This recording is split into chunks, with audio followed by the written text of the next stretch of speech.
Yeah. From the BART train to a tour bus, still the same game except I'm pulling more sluts, more butts, more bucks, never giving more fucks. Šta radimo ovdje? I pozdrav svima ljudi, ovdje je vaš brat Sandro. Ljudi, da li znate koji je sutra datum? 25. avgust. A znate li šta se na taj datum dešava? Ne znate! Nemojte pukneš šakom u glav gdje ne znaš šta sutra dešava. Znači sutra 25. avgusta najveći YouTube event se dešava. KSI protiv Logana Paula. Boxing match znači. Da ljudi, sutra napokon se dešava to.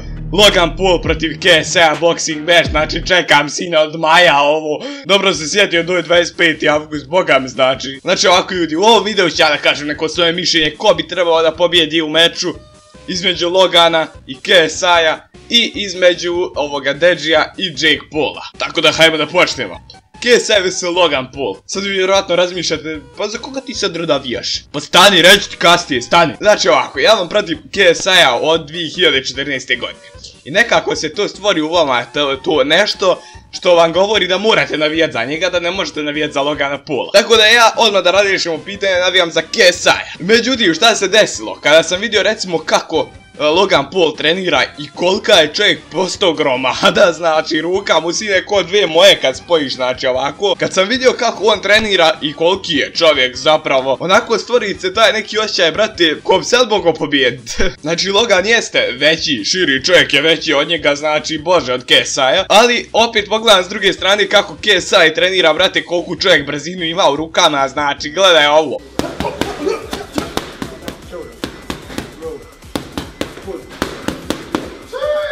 Tako da je ovo će biti jedan veoma onako fight scene gdje će biti baš ono neizvjesno. Nećeš možete zasigurno reći koji će od njih dvojice pobijediti. A s obzirom isto tako da uključimo faktor taj da je KSI mnogo inteligentniji od Logana. A mislim teško biti od njega inteligentniji. Možemo slobodno reći da KSI ima opet veće šanse. Znači moje protiv onog Joe Wellera, jel tako se zove lik valjda. I moje fight protiv njega, ubio ga je šakama. Tako da nadam se da bi sada trebao KSI ovako svojom rukom. I ostao je još jedan fight koji trebamo prokomentarisati. Jake vs Deđi. Znači ovo je fight između mlađeg brata KSI-a i Logana Paula. Tako da ja mislim da bi ja trebao zvati možda svog buraza da on kaže nešto na ovu temu. Kristijan! Pošto su ti mlađi brati, ova dvojica su mlađa dva brata, trebaš reći ko će pobijediti.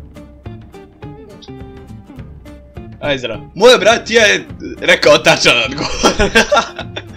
Ja isto navijam za Deđija. E sad ovako, na početku moje mišljenje je bilo više onako da će Jake Paul pobijediti. Međutim, poslije onog videa u teretani kada je došao, ulazi Deđi u teretanu i Jake dolazi, trči prema njemu i udara ga šakom u obraz. Bez ikakvog razloga, pred masom publike, razumiješ? Ispoje sisa velika.